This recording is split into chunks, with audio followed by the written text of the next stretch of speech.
Hello, my name is Mitch. I'm here to tell you guys about an experience I had.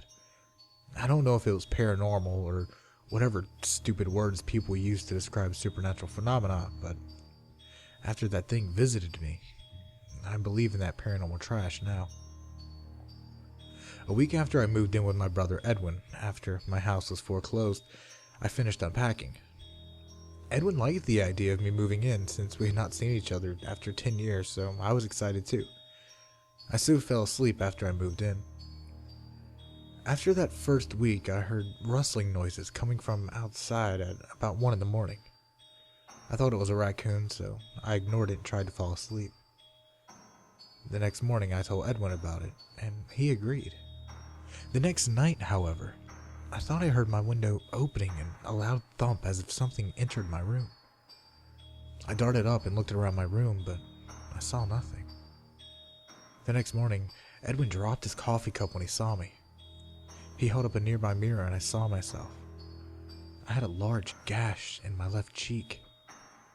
After I was rushed to the hospital, my doctor told me that it must have been sleepwalking, but then he showed me something that made my blood turn cold. He lifted up my shirt to reveal a sewn-up incision where my kidneys were. I stared into his eyes, mine widening. "You somehow lost your left kidney last night. We don't know how, though. I'm sorry, Mitch," my doctor told me. The next night was my breaking point. Around midnight, I woke up to see a truly horrifying sight. I was staring face to face with a creature with a black hoodie and dark blue mask with no nose or mouth staring down at me. The thing that scared me the most was this thing had no eyes, just empty black sockets. The creature also had some black substance dripping from its sockets. I grabbed the camera on the nearby mantle and snapped a picture. After the picture took, the creature lunged at me and tried to claw open my chest to get to my lungs. I stopped it by kicking it in the face. As I ran out of my room, I grabbed my wallet, and I would need the money. I ran out of my brother's house into the night. I eventually ended up in the woods near Edwin's house and tripped on a rock. I fell unconscious and woke up in the hospital. My doctor entered the room, the same one who treated me before. "I have good news and bad news, Mitch," my doctor started. "The good news is you have minor injuries and your parents are coming to pick you up." I sighed with relief. "The bad news is your brother has been killed by something. I'm sorry, Mitch." My parents took me back to Edwin's house to collect my remaining belongings, which I did. Upon entering my room, I was scared but remained calm. I grabbed my camera, then stopped dead in my tracks. In the hallway leading to my room, I saw Edwin's body and something small lying next to it. I picked up the small thing and entered my parents' car, not mentioning Edwin's corpse. I looked at the thing I picked up and nearly vomited. I was holding my stolen half-eaten kidney with some black substance on it.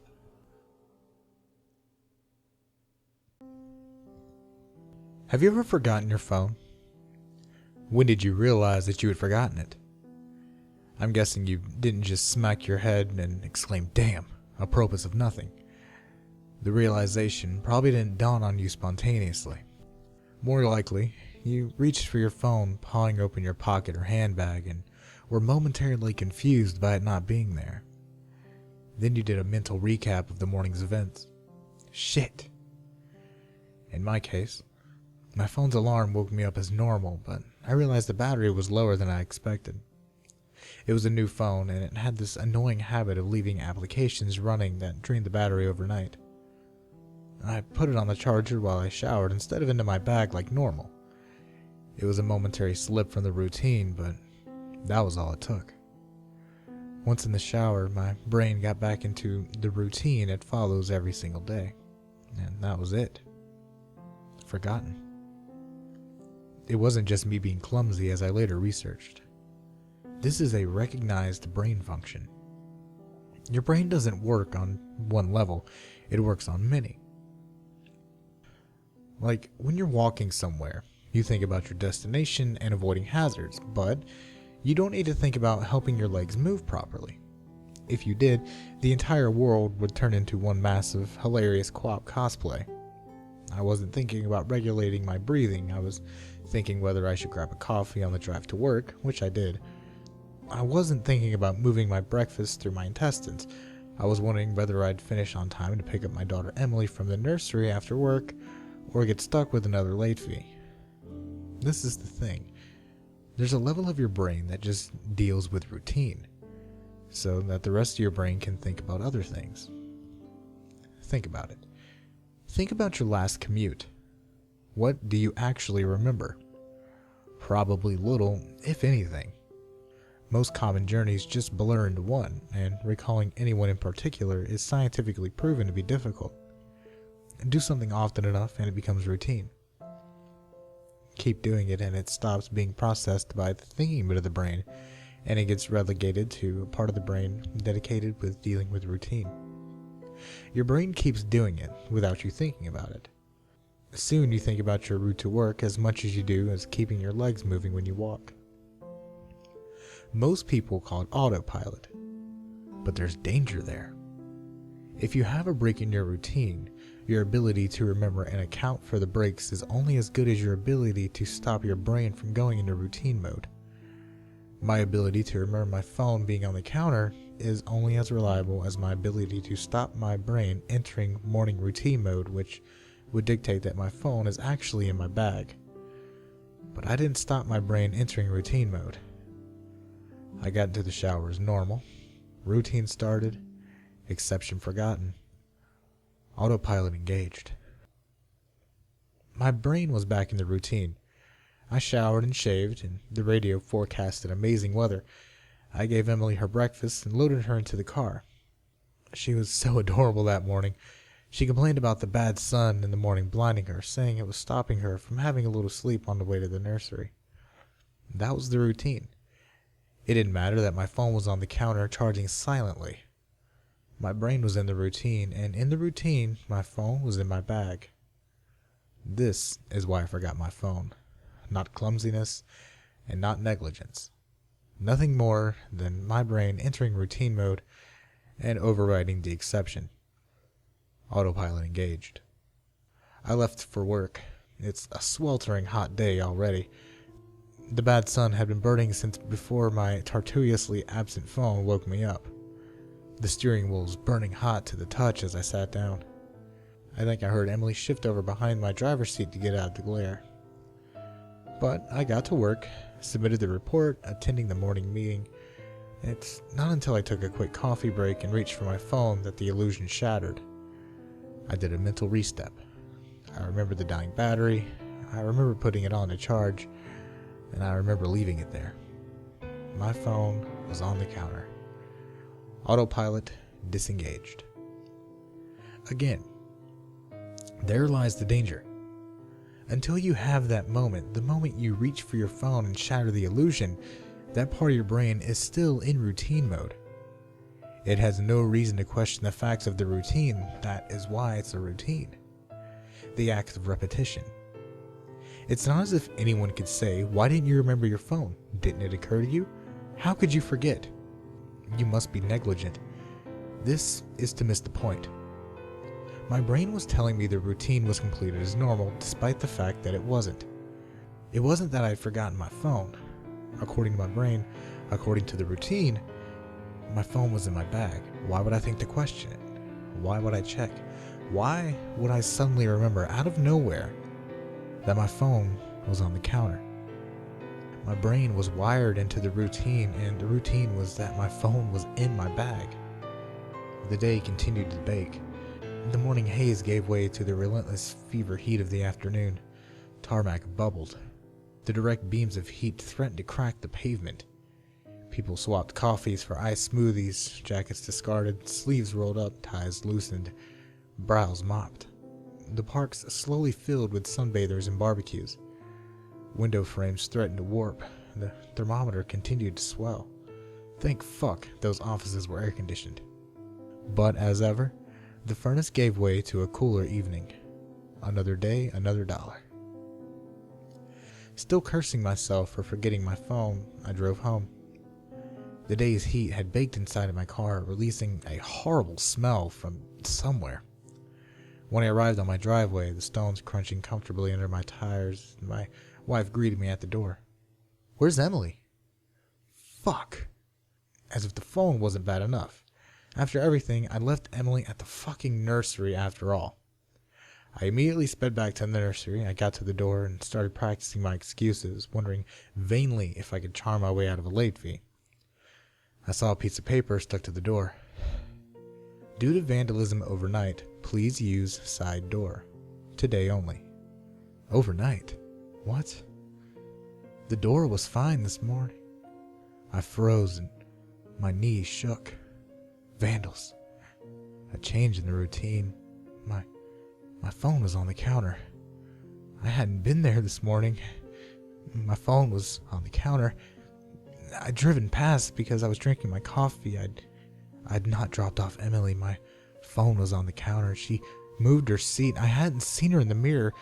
My phone was on the counter. She'd fallen asleep out of the bad sun. She didn't speak when I drove past her nursery. My phone was on the counter. She changed the routine and my phone was on the counter. She changed the routine, then I'd forgotten to drop her off. My phone was on the counter. 9 hours. That car, that baking sun, no air, no water, no power, no help. The heat, steering wheel too hot to touch. That smell. I walked to the car door, numb, shock. I opened the door. My phone was on the counter, and my daughter was dead. Autopilot. Disengaged. The Supermarket Monster. Once in a place far away, a very long time ago, there was a boy named Roger. He was tall, but a bit round. He lived in a big city where unusual things seemed to happen every day. For example, his uncle died. Anyway, Roger had lots of enemies in the city. All the people he used to like were now his enemies because he changed. He used to be a really successful banker named Ron, but he decided to go another way and now he's a hobo named Roger. Because of this, his friends thought they didn't like him anymore, and so they said, "You're our enemy now." And Roger was like, "Oh no, I have no friends, but loads of enemies." Roger lives day to tomorrow by the change he gets off strangers outside McDonald's, but sometimes when he gets enough money, he goes to the local shopping center called Teco. He can only buy things when they are on sale, so he only buys things when they are on sale because he doesn't have any much money. Sometimes he even gets enough change to buy chicken when it's on sale, and he goes to KFC and says, "Can you cook this for me?" And they do it because they are his enemies and they spit in the food. Yuck. Today, on the most windy and stormy and rainy and cloudy and sad of days, he decided he needed to eat and went to Teco. When he went inside, there was no baskets. This was weird. Roger thought that must be giving them a break today, so he kept going. He saw that their bread was on sale, and so he was going to buy it, and then a big fat hairy man ran up to him and said, "No, that's not for you!" And he took the sale sign away, which made the bread go back up to $100,000. This is all in the future, so that's normal for the future. Roger made a face similar to this, and he said, "But if you don't give me that, I will starve." And the fat man laughed, and his fat went bouncy from laughing. Then one of Ron's enemies died, so Ron felt his anger rising. This happens when his enemies die. And he punched the banana so hard that his fat fell off, and he was so angry that he cried blood. The lights went out so fast that Roger knew he was going to be murdered. A black mist came out of the cereal boxes, the bacon was flying everywhere, pancake mix splashing all over the counters, freezers freezing at higher temperatures, and almost as it was freezing the frozen pizzas is too much. Ron ran way far away into that aisle that's always full of people. It has like loads of sweet spin crisp. Yummy. There was like 15 monsters there, all black with eyes oogling with blood and tears that looked like bacon but were actually dead people's skin. He screamed, "Fat man, help!" But when the fat man came here, he said, "You punched my fat, and now you will pay. I am your enemy, And then he ran and went inside a freezer, but forgot the freezers froze too hard, and now he died from freeze. Roger ran to the exit, was almost out when he tripped on something. He looked down and saw his enemy saying, "Help me! The pancakes were too string!" And then he said, "No, I am Roger. You are Ron's friend, not mine, Smelly." And he ran out the door. He was safe. He got out. He escaped. He avoided death. He was alive. He was tall. He was safe. He was Roger. Then he went back in for the bread, but forgot about the monsters. So when he got the bread, the monsters came out between the slices and cried blood from their mouths, saying, "We're your enemies, Ron." And he said, "How do you know my old name?" And then they ate him, and he just fell down on the floor crying from death. His last words were, "I am all your enemies." Then he just fell down and died. Just before he died, he said, "I will now be a supermarket monster." So when you're in a supermarket, remember that Ron is waiting. In the future, though, because it's in the future, remember? Hey everyone. I just want to say thanks for watching my video. Also, I want to say thanks for everyone who subscribed and everyone who's been there since the beginning. This is my way of saying thanks, with bringing back some old pastas I've read before, but making them sound a little bit better. So again, thank you for watching, and remember guys, stay creepy.